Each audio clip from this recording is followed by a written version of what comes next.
hang him on the door, which is a bit aggressive. And they're talking about him hanging him on the door is a bit aggressive when he just literally lit Joe Pesci's head on fire. He's just a child. It's just a child. He literally lit this man aflame. Yeah, he's just a child. We don't go that far.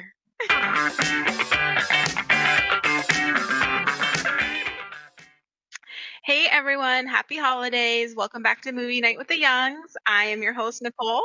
And I'm Brittany. And this week we are doing the movie Home Alone. Woo, holiday season. Yes, absolutely. As you can see from our decor behind us, we have all our Christmas stockings and Christmas lights. And Brittany's lovely shirt with her, what is that, a duck? I think he's a duck. Our Aunt Denise made us these shirts a couple Christmases ago. He's quite cumbersome, so he may not get in the shot for you YouTube viewers, but he's wearing a Christmas hat. Very festive. So we are going to jump right into it. It is Home Alone, 1990. It was directed by Christopher Columbus. We have some stars: Macaulay Culkin, Joe Pesci, Daniel Stern, and Catherine O'Hara. I did not know that this was directed by Christopher Columbus. He wrote The Goonies. Mm-hmm. I think he directed Young Sherlock. Like, he's done a lot of good childhood movies. Mm-hmm. I didn't know that either, actually. Yeah, and it was written by John Hughes. Do you know who he is? I don't know who that is. He wrote, like, Ferris Bueller's Day Off, The Breakfast Club, like, very typical teen movies of the 80s. And then this, I think, was, like, not a divergent for him, but, like, a little bit, a new path for him, a kid's movie. Interesting. I wouldn't have known that. Yeah. I'm not good with names, so. Yeah, well, your realm?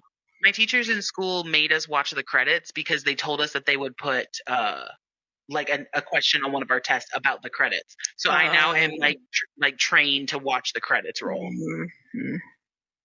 USC. That's good homework assignment. So you're actually paying attention. Yeah. Anyways, so Home Alone, just a little synopsis of Home Alone. It is a classic Christmas movie about a little boy, Kevin, who is home alone, basically. His family leaves him. They go to a trip to France. They end up leaving him on accident. He wakes up, his family's completely gone, and he basically has to spend the next few days by himself in the house. And it kind of goes through his journey. Several things happen to him where there's a couple basically burglars, thieves, who are, scouting out this neighborhood because they know all the families are gone for the holidays, and they try to break into Kevin's house, and Kevin basically has to defend his home, and he sets up a bunch of traps that they have to go through, and it's just kind of the story of how, he becomes the man of the house, basically. And then towards the end of the movie, his family does come home, but he's able to fend off those two. The Wet Bandits. Yes. Which I love that name. It's a bit weird. But it is also a weird movie. Yeah. I apologize too. I have my notes down here, so I'm looking down. It's because I'm looking at my notes here. Yeah. But we do kind of start off the movie, paints a picture of how kind of chaotic Christmas time is. They go into Kevin McAllister's his last name.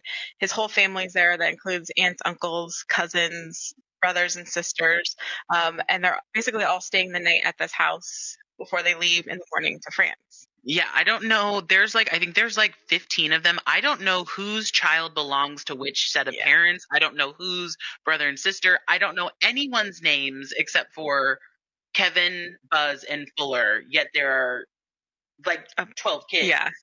Yeah, that is true. You just don't know who's who. Yeah, but I think that kind of plays into the craziness of the scene. Like, it's meant to look very chaotic and everyone's running around doing different things. True. And you have there, where they're sitting down eating dinner. You have a police officer that randomly shows up in their home. Who let him in? Exactly. Who let him in and then just left, literally left him standing there. He's a police officer. I get the chaosness, but he's a police officer. Even the kids should have known to get a parent. Yeah. Because he's literally, like she says, just standing there waiting for a parent to come and talk to somebody. And he's asking every child that comes near him, is this your house? Where are your parents? Your parents live here? No. He's just standing there. And eventually they order pizza to the house. The pizza boy comes in. Even the police officer is asking the pizza boy. Yeah. Nobody's responding. Yeah.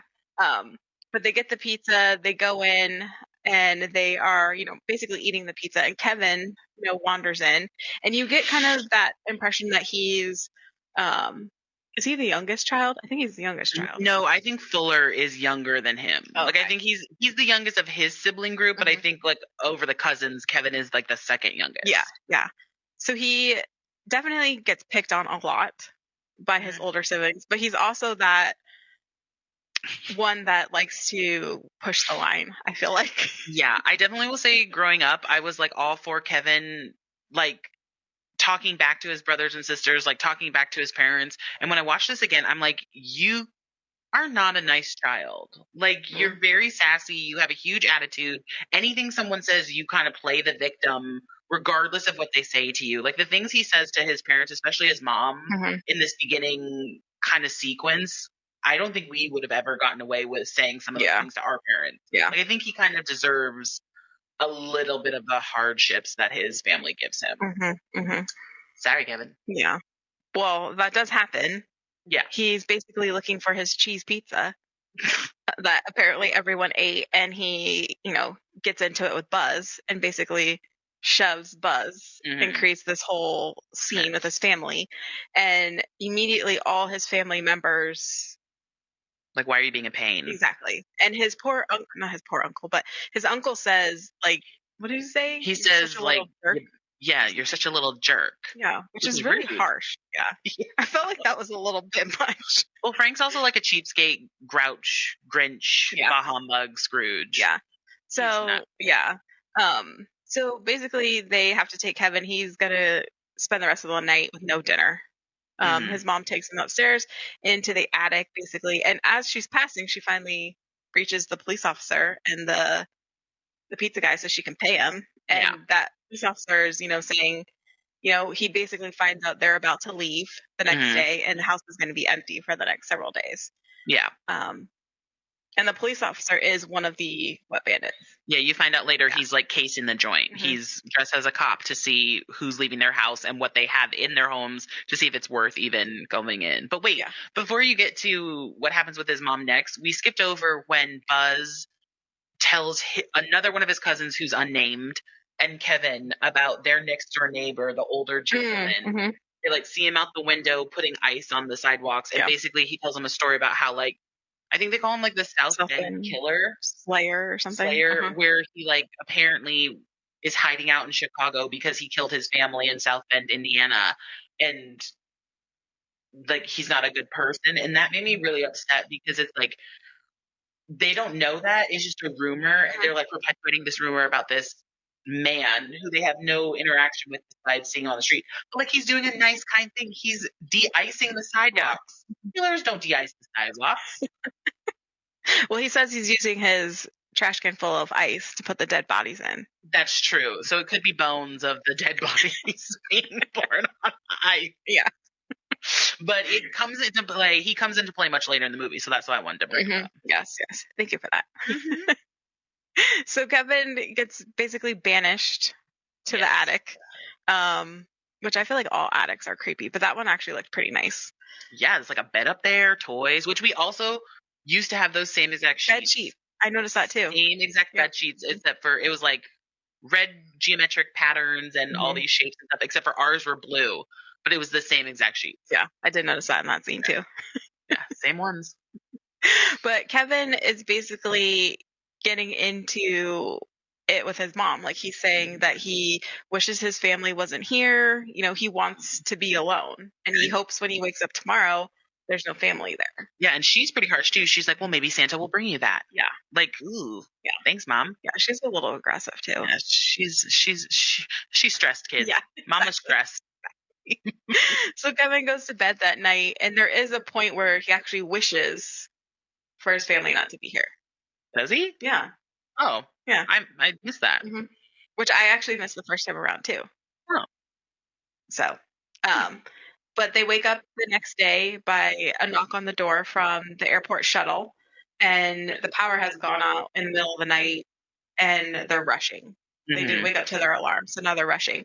The mom gives the task of actually counting the children to make sure they're all accounted for when they get into the shuttle. Yeah, to one of the random cousins who we still don't know what her name is, Yes. or whose parents are hers. Exactly. But kind of the mix in there is that one of the neighbor kids come by and is just kind of talking a bunch of mess to the shuttle drivers and Talking a bunch of mess. yeah, he's just doing random stories. He's not trying to throw down. He's just asking questions. Yeah, but talking a bunch of mess sounds like drive. Is this like and okay. So when the cousin comes out to actually do a head count, she counts this neighborhood kid. So she's got the correct number, just the wrong kids, basically. And they get into the shuttle and they head to the airport. And this whole scene is they're still running super late. They're trying to catch this plane. It's that iconic scene running through, what is it, Chicago O'Hare? Yeah, have you ever been to Chicago O'Hare? Oh, you have, but like, have you ever gone down that hallway? I feel like I have. I've gone down that hallway several times and have wanted to run it, but have in my adult age have been by myself, so I can't run it. But like, this is one of my fiance's favorite movies, and I've watched this movie probably more now as an adult than I did as a kid because of him. And every time I go to the Chicago O'Hare Airport, I take a picture, like a selfie in that hallway for him and send it to him. Yeah, I like that scene. Run, run. Yeah. But they're all running and they make it to the gate, like right before the plane takes off. Do you hear what the lady tells them though at the gate? What? She says like, oh, you guys just made it. She tells the families like, oh, here's your first class ticket, or the parents here, here's your first class ticket. But then she tells the kids to grab what's ever free. Oh, yeah. That's not how planes work. Not anymore, at least. No, that's never been how planes work. You always have an assigned seat. You don't just get to go grab what's free. Like they should. Well, doesn't Southwest do that? Where you're in like a group and then you get to pick whatever. Now, but that's like a new thing. Back in the 90s, like it definitely was assigned seating. Like I caught that and I was like, what is this? What kind of janky airline are you renting? Yeah. I also find it interesting that the parents decide to do first class and they leave their children back in coach. Yeah, which mom does say that. She says like, don't you feel like a heel flying first class? And the dad's like, no. Yeah. And Uncle Frank is just trying to steal stuff. Yeah. With his crystal salt and pepper shaker. But it kind of, they make the plane and then it pans back to Kevin waking up in the morning. And at first he's kind of just going about his day like nothing's different. Almost like he forgot they're supposed to leave that day. Because he's just kind of like going into the kitchen. He's going to get his glass of milk. And then he goes to check like the cars. They're still there, but no one's in the house. And then he realizes they're gone. And he's like, I made my family disappear. Yeah, he talks straight down the barrel of camera a lot. Macaulay Culkin breaks the fourth wall a lot in this movie. Yeah. And he's ecstatic about it at that point. Yeah. Like, this is his time to be free. He has no one to tell him what to do. No siblings to make fun of him or anything. He can watch whatever he wants. He can eat whatever he wants. A child's dream until it kicks in. Yeah, exactly. And they show several scenes of him doing that stuff. Where he's like eating ice cream. Watching like movies, inappropriate movies for children. Yeah, what is it? I'm eating ice cream and watching rubbish. Yeah. But it's like as those scenes go, they start to become more and more adult-like. Like he's got to do the laundry, he's got to take the garbage out, he's got to go get groceries. Like it starts out all fun and games, and then he realizes like, oh, there's really nobody here to take care of me. I have to survive somehow. Yeah. But he. Oh, sorry. Go ahead. Oh no, I was gonna say the one thing that I thought was interesting. He goes like he's jumping on his parents' bed. He goes through Buzz's room. And like goes through like all of his private stuff where he has this chest that I never realized he has like Playboy magazines in there, and Kevin looks through it and he's like, ew, no clothes, gross. Yeah. And he's got like firecrackers, all that stuff. But my thing that I was like, there's a picture of a girl in there. And he's like, Buzz, your girlfriend, Wolf. Yeah. Who is she? Is she really his girlfriend? It's locked in a chest. He's trying to keep it a secret. Yeah, but like it's just so, I don't know. I was like, who is that girl? It's very strange. You'd think that he would show everyone that he has a girlfriend. Yeah. I don't know. But I mean, he's going in there to get into Buzz's stash. His life savings. His life savings, his money. Which looks like it's a whole $5. When he actually pulls it out. Yeah, and he breaks all the stuff in there, which Yikes. Yeah, breaks the shelves, lets his tarantula out. Yeah, So on accident. On accident. wandering free in the Yeah. house, Yeah. which is creepy. Mm, But I I think those spiders are friendly. Spiders are friendly. The one thing I didn't understand too is like another thing that he goes through when he's like taking a shower and he like does the deodorant and he's like, oh, I like washed in between all my crevices and my belly button and all this stuff. But then he puts the aftershave on and screams. It burns. But did he shave? Why is he shaving? So He's 8. I don't think he actually shaved. I just think it was a habit and he put it on. But supposedly, when we were Habit? So he's putting on aftershave every day? like it's just an automatic. Okay, we do this and do this. He's 8. Yeah, but I don't think he actually shaved. I don't know. I get the kind of like with his hands and stuff, but it was just one of those things where I'm like, even I was watching it with our mom, and she was like, "Wait, did he shave?" Yeah. Well, I was asking Jason about this, and he says it's going to burn anyways Is it? because the concentration of alcohol. And he said the one he's actually using in the film is like an old school, like it used to be really popular, high concentration, so it's probably going to burn. Okay, so just a daily habit that us ladies don't know. Apparently. Sure. But definitely burns his face. Yeah. But while he's having like these fun scenes, you do get a section where they pan to. You gotta stop saying pan. Why? Because pan in movies means something completely different. Okay. They switch scenes. Yeah. Oh my gosh. A pan means to shift the camera so it follows. You're not doing that. You're literally cutting. All right, we are cutting scenes and moving to the next scene. Guys, I paid a lot of money for my degree. I need to use it somewhere. If not on this podcast, then where? To correct my sister. Well, thanks for the education. You're welcome. So we're switching scenes to where Harry and Marv are scouting the neighborhood. They're in their what is it, a plumbing van disguised as like a plumbing, they're plumbers or something. Yeah, which is smart during the day but not during the night, because who has a plumber in their driveway at night? Not to mention they're not even dressed. No, they're not dressed as plumbers. But they are scouting the neighborhood. They're going through the houses of which ones, okay, this person's not going to be home, they're not going to be home. All their lights are on automatic timers because he's going through these houses and talking to them before they left. Yeah. And then he tells Marv, I get them confused. Harry tells Marv. Yeah, that basically he's pointing out McAllister. So Kevin's home. This is the jackpot. This is the one that has all the goods in it. In their way to France. Yeah, which I actually wish that they could have just robbed them, because I want to see what kind of goods they would have. Like, we're in the McAllister home a lot, but like I actually want to see what kind of goods they would have come out with. Yeah, had they robbed them. Yeah, that's true. I mean, you don't want to root for the robbers, but like, I kind of am. Yeah.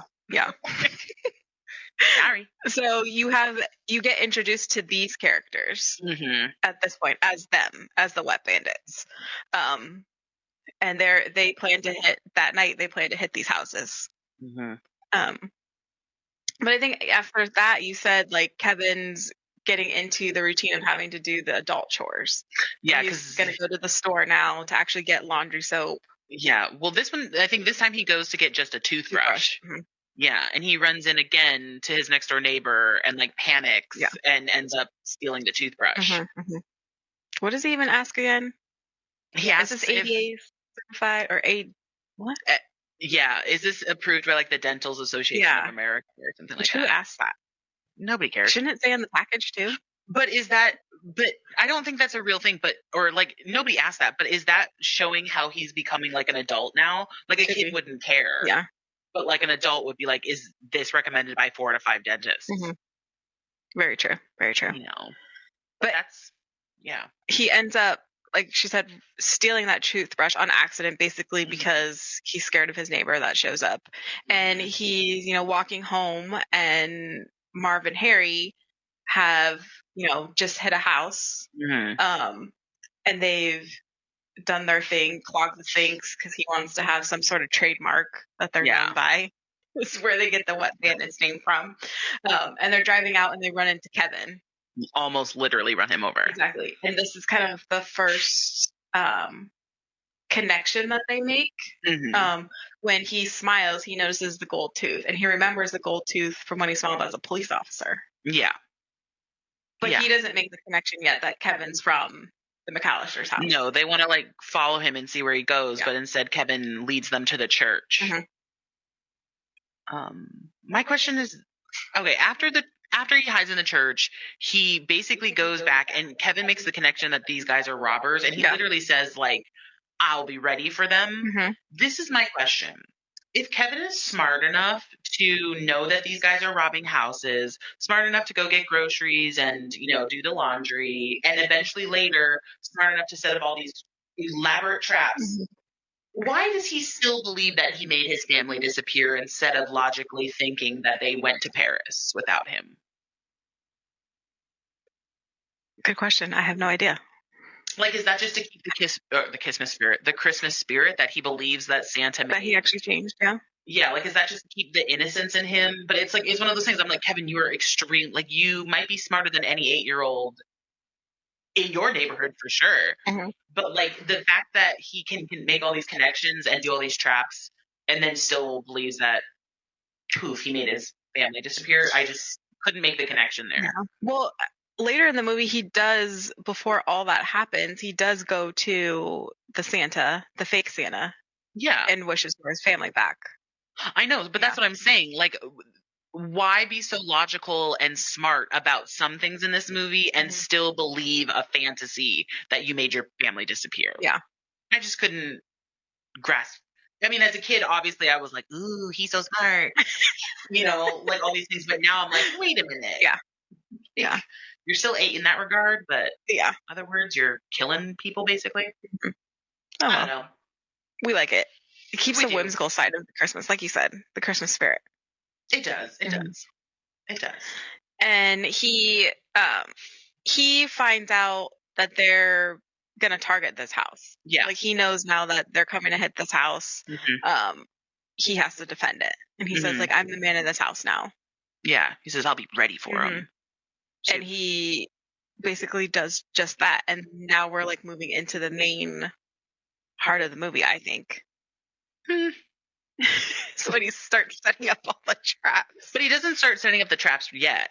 The first one he does is like that night when they're gonna come by, he like puts music on, he makes all these statues or like he makes all these moving parts so it looks like they're having a party inside. Yeah. Which I want to know too, how many Michael Jordan posters were sold after this movie came out just based on using it in that one scene? Yeah, I mean, I know Michael Jordan was like the biggest basketball star, is still the biggest basketball star of all time, but like I think it was very iconic. Because even in the new commercial that they did with Macaulay Culkin a couple months or years ago, they recreate that with the Michael Jordan poster. Have you seen that? I have seen that. Yeah, that's true. The other question I have is, where do all these mannequins come from? Like, why do you have so many mannequins in your house? Because I even noticed that towards the beginning when he's in the attic, there's mannequins in the corner. Okay. That's a good question because you know when he's in his parents' room looking around, in the corner by the window is a sewing machine and like a dress mannequin. I wonder if his mom, they never explain what his mom does, but I wonder if she's like in the fashion industry. Well, it could be. Because she also has like fabrics laying out on the desk. I noticed that, but I didn't notice the mannequins in the attic. That's a good question. Yeah. Where are all these mannequins coming from? Yeah, because it's very random. That you can fill a whole house full of mannequins. You don't have mannequins in your attic, Nicole? Negative. We don't go into the attic. We don't have an attic. It's a scary place. We don't have an attic. Yeah, isn't there a little hole in the hallway? But that's not an attic. That's, I think, just like extra a little space. crawl space type? Yeah. Could be. This is Alaska. We don't have attics. Well, he ends up scaring Marv and Harry away. Like, oh, maybe they didn't leave yet. Yeah. And maybe we're just a day early.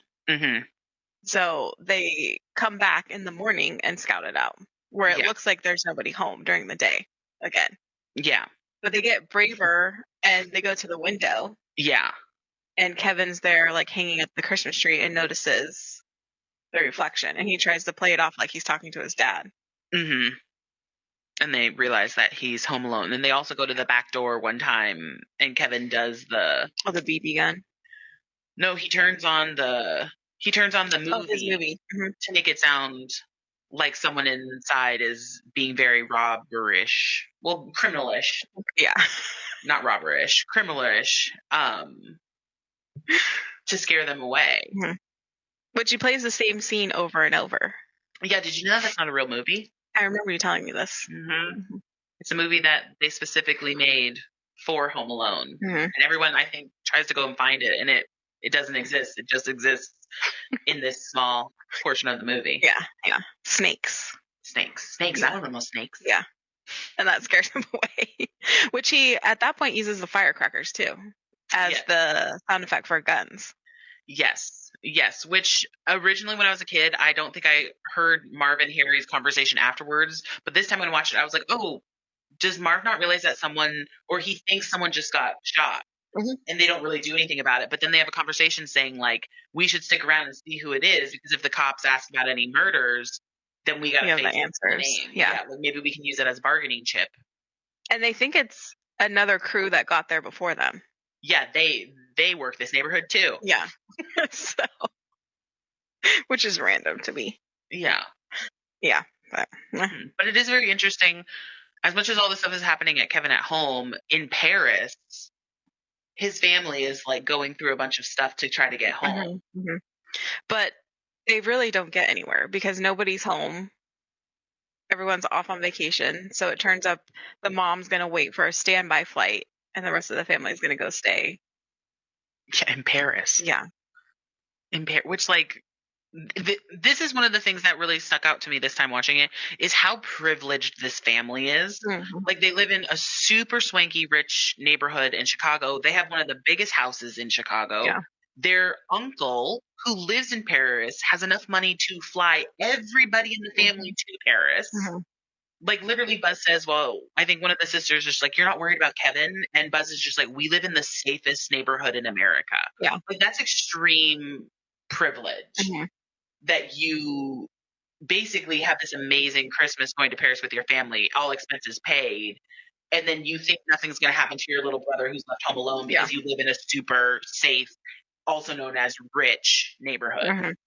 Like I never realized how privileged these kids are and how they don't really check their privilege throughout. Yeah. Mom asked Stu, she's like, how would this movie be different if it was in a lower income neighborhood? Mm-hmm.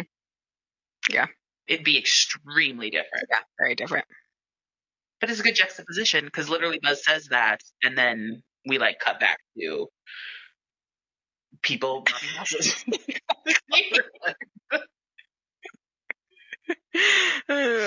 But now we're basically to the point where I feel like I'm saying basically like you did the whole time. I know you are, and I'm trying not to say it. I'm sorry, we've gotten in each other's head. Clearly. Now we're going to where it's all the traps are being set. And he's preparing his home. Yeah. Sure, if you want to go there. Well, where else are you gonna go? Well, no, like you're missing him going to the church and talking to. Oh yeah, but that's when he's right before he gets getting ready. I know. Okay. Yeah. I feel like that's all the same scene because it's all the same night. All right, continue. Well, I don't even know why he goes to the church. Has he never been to church before? I don't think he has. But he's feeling lonely and he's missing his family. And he hears the singing. Yeah, he hears the singing when he's walking by. But like he walks in and the way they kind of set it up is he's like in awe of the church. Mm-hmm. Like even the way the camera looks at the windows and the statues. It's like he's never been inside a church before. Yeah. It could be. And it was right after, isn't that right after he talks to the fake Santa? Yes. Yeah. So he finds this fake Santa. He specifically goes out to find Santa. Mm-hmm. To wish for his family back. That's all he wants. He doesn't want any present. He just wants his family back. Yeah. And he says he knows how this works. This is not real Santa, but he has connections with the real Santa. Yeah. And can relay the message to him. Yeah. Again, going back to that childlike innocence. Yeah. And the Santa gives him Tic Tacs. Yeah, because he doesn't have any candy canes left.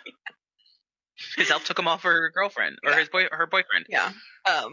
And then Kevin's walking to the church mm-hmm. and goes into the church and sits down mm-hmm. and actually, watches this choir mm-hmm. and his neighbor, which do they ever say his name? They call him Old Man something. Oh, I don't really remember. Old Man something. YouTube watchers, please tell us in the comments. We never know people's names. And he's sitting across from him, and he ends up going to sit next to Kevin. And this is kind of where they bond a little bit. Yeah, I mean, you have to think about it. Kevin has literally screamed in this man's face, Yeah. walked away and stolen something because he was so like he's like again the privilege that this young boy has that he feels like he can do this to a superior, especially an older gentleman who's done nothing to him. Like the way he's treated this guy is just terrible. The way the town's treated him is terrible. Yeah. And he's the sweetest man. And he explains to Kevin, why he's there. He's there to watch his niece, who's in the choir. His granddaughter In the choir. Because he's not welcome in their home because of his son. They had a fight. Yeah. And he hasn't talked to the son since then. Yeah. And it's actually a very sweet scene where they kind of go back and forth giving advice to each other, I feel like. Kevin's telling him, well, just talk to him. You'll never know if he's not going to talk to you back until you try. Yeah, talk to your son. Yeah. And again, I think it kind of takes Kevin down a little bit of notches because again, like any interaction he's had with adults has not been the kindest, and this is kind of where he's like, look, you're a very nice man. I judged you, which there's a sequel to this movie, and he does the same thing to another older woman. Like anybody that's different from Kevin, he treats them very terribly, which is sad. But again, the privilege he has to do that. But having this conversation with this older man, he kind of takes it down and becomes a kid a little bit. Like he says, like, I've been a pain. I think I'm on the nice list, but I also know I've been in pain to my family. You ain't on the nice list, Kevin. Kevin, you ain't on the nice list. Kevin, definitely not. You ain't on the nice list. But he takes accountability for what he's been doing. Yeah. He does. Yeah. And then they kind of share this nice moment, and you have that bond between them. And, now it's time for Kevin to go home. Now he sets up the traps. And he's very creative. They show tons of sequences of him setting up random traps for Marv and Harry to come in. Kevin might be a criminal. I mean, they're pretty genius. Or illegal and assault. You say genius, I say crime. I mean, there's no way I'm gonna think of these things at that age. I mean, age. True. But I mean, a couple of those things, okay, we're going to set like glass in front of the windows when people break in and step on them. Yeah, but he had the wherewithal to know that to put the glass out meant that guy would not have his socks on or shoes on.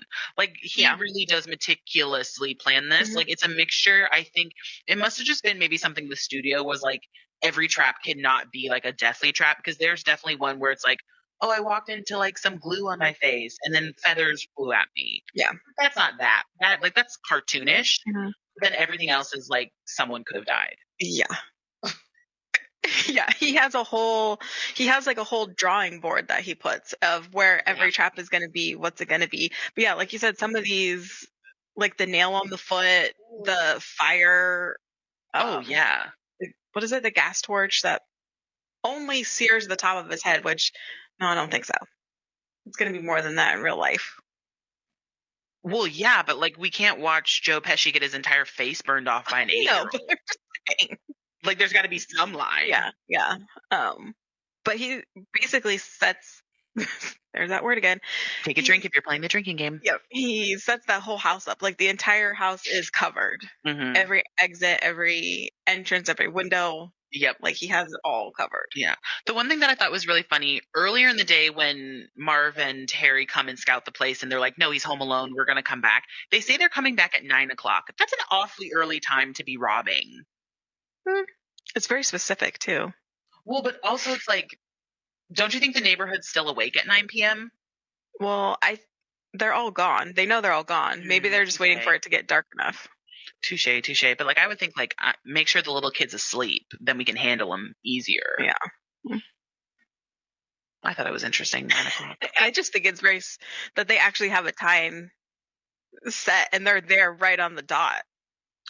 I think that's just a movie technique. It's not like the dates where it's like, I'll see you on Thursday. Yeah. They're like, no, we're coming at 9 p.m. tonight. Yeah. And Kevin's there at 9 p.m. ready to go. Yeah. Well, he's eating his little dinner, and then he's like, "Oh man, Yeah. It's a little that would not be macaroni. us. We would have been like a couple of bites.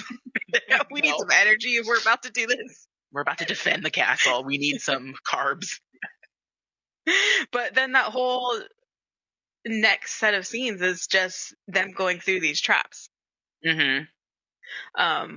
And they split up. They each take on certain entrances, and they still hit a trap every time. And I love these scenes because I don't know, they're just fun. You like people getting hurt. Yeah, they're fun. They're fun.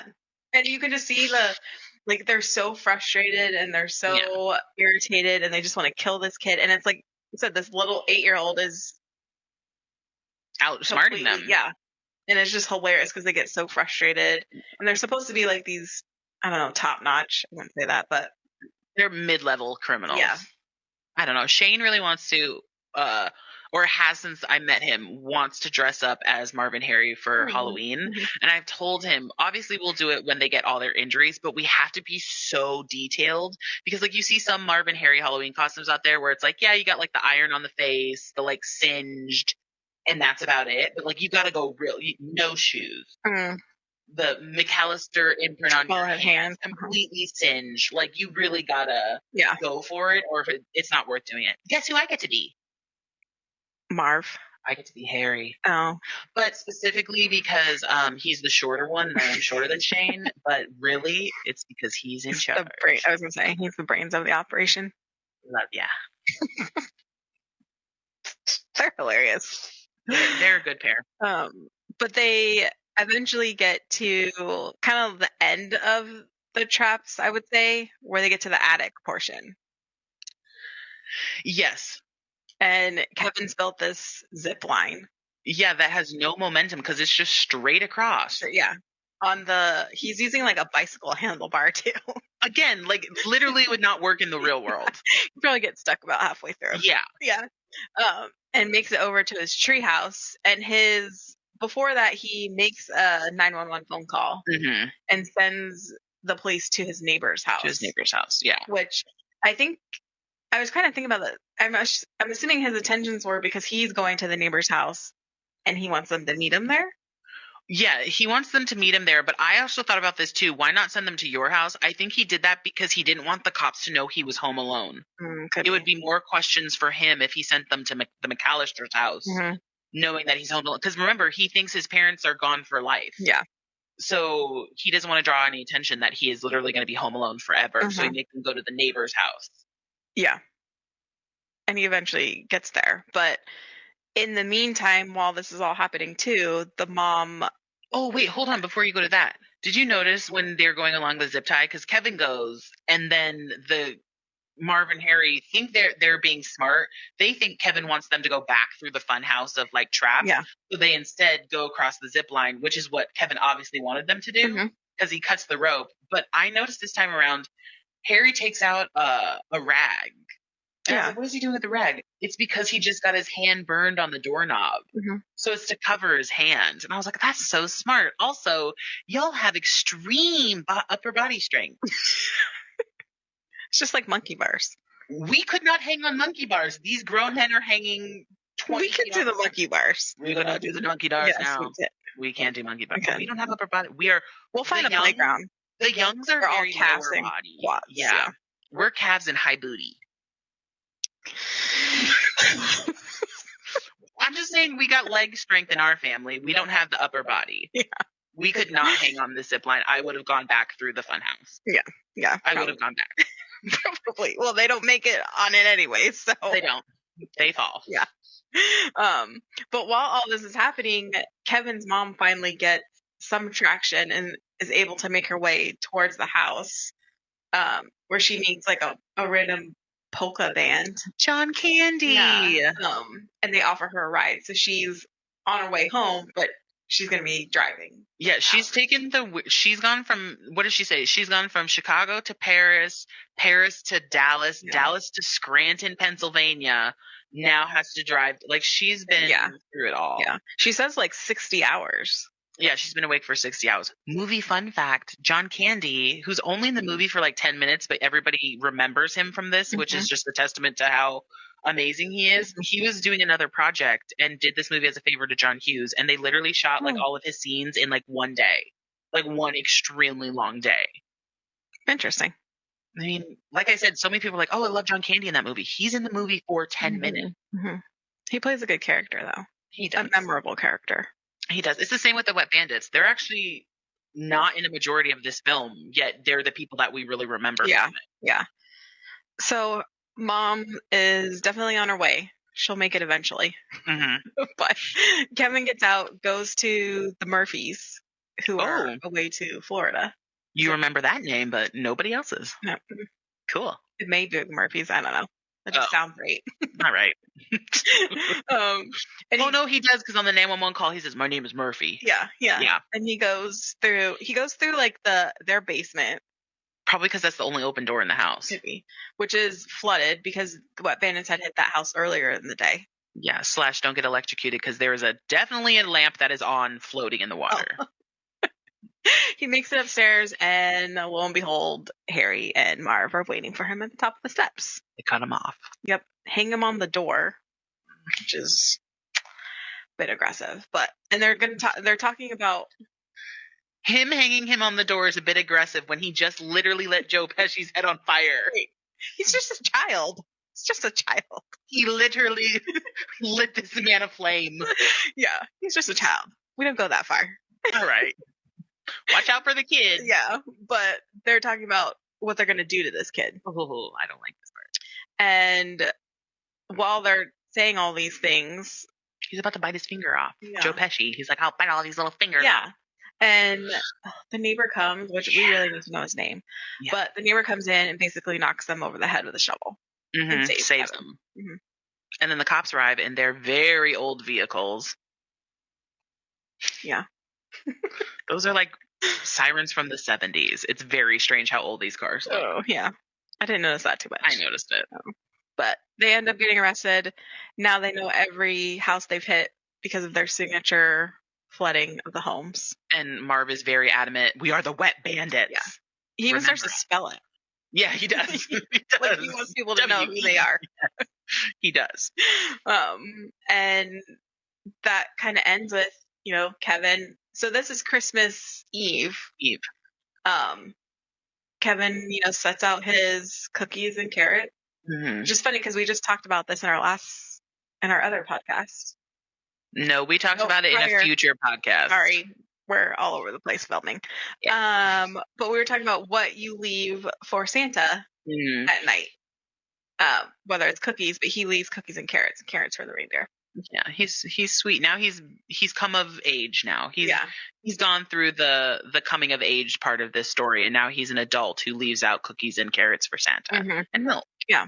And he goes to bed, still no family, unfortunately. But wakes up Christmas morning and it's snowing. Snowing profusely. Yes. Like how everyone wants Christmas morning to be. Mm-hmm.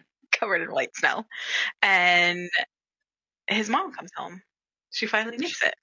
She does, which is really funny because he goes through the house and tries to find her, and then she kind of comes in when he's like upstairs, sad that nobody's there. Mm-hmm. But it cracks me up because literally 2 seconds later, the rest of the family comes in. If she had just waited, because it is Friday, she didn't want to take that Friday flight. She wanted to try to get there earlier. If she had just waited till Friday, they could have all come together, and she probably wouldn't have been up for 60 hours. Yeah. But I guess it is the love of a mother that she would have done anything to get to her child, and she did. Plus, it feels like she's actually doing something instead of just sitting and waiting for the flight. True. She's actually making an effort. True. My question is, who cleaned up the house? Yeah, I actually had that on my notes. He cleaned up very fast, everything. Except for Buzz's room. Yeah, which was... I think he just forgot. Yeah. But yeah, he cleaned up everything. Everything. Which, takes a while. And I thought there were broken windows at one point, but maybe not. There's no broken windows. He crawls through a window. All the windows that they went through were actually open. True. There's just broken glass in front of the window. Yeah. But he does a good job cleaning. And, they all hug and it's a happy moment. They're They're happy to see Kevin. There's a little bit of bonding between Buzz and Kevin, where he says like he's proud that he didn't that he burn survived. himself. Yeah. And then it also goes to the story of the neighbor, where he's reunited with his family too. Yeah, his son and his daughter-in-law and granddaughter are there. Which is very sweet. Very it's sweet. good that they close that story out too, I feel like. Yeah. But, signs of a future killer that Kevin set up all these traps and then meticulously cleaned and nothing happened. Yeah. I'm worried for him in the future. Yeah. Maybe we should. There's a sequel to this, so. Which he does the same exact things. It's a pattern. Exactly. He could be studied. Yeah. It's cool. But this is a wonderful movie. It is actually very violent, but yes, it is. It's a fun Christmas movie. Yes, it's shown every year, all the time. All the time. Yeah. The residuals they make off this movie must be insane. Oh, I'm sure. But with that being said, yes, our true question is, does it still hold up, or is it just nostalgia? It still holds up. No follow-up. It still holds up. Yep, I agree. I would say actually this movie is probably one of the movies that I watched as a child that I watch now as an adult all the time. When they rerun it for Christmas, I watched it at least 5 times in the month of December. Yeah, I mean, like I said, because of my fiance's love for this movie, I've watched this movie definitely more as an adult than I did as a child, and we watched it quite a bit as a kid. I will say in the sequel, or between this and the sequel, I prefer the sequel, and hopefully we'll get to review that in another holiday month, but it's still a great movie, and Macaulay Culkin became a superstar after this. I mean, he did a good job in this movie. He did a great job. And again, the Wet Bandits, we love them too. Daniel Stern and Joe Pesci, what a great pair together. Yeah. It just has so many good stuff in it. And Catherine O'Hara, I'm the mom. Yeah. We love her dearly. Yes. Can't go wrong with her. We do. But with that being said, that is our Home Alone. Yay! Which is awesome. So we wanted to say thank you to everyone who has supported us throughout this whole journey so far and who has been patient with us. We really do appreciate it. Watching our YouTube videos, and then everyone on our podcast platforms. We really do appreciate all those downloads as well. We are in the month of December, so we are hoping that you have, a very happy holiday and a great start to your new year. We will be here next week. Yeah. We're going to be, are we doing Nightmare Before Christmas? We're doing Nightmare Before Christmas.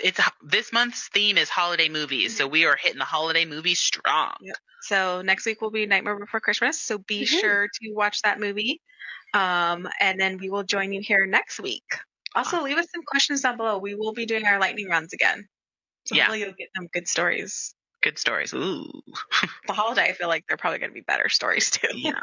But we're not criminals, so maybe not as exciting. No. But thank you, everyone. We hope you have a happy holiday. Bye. Thanks, guys. Bye. Bye from the duck, too. Bye, guys.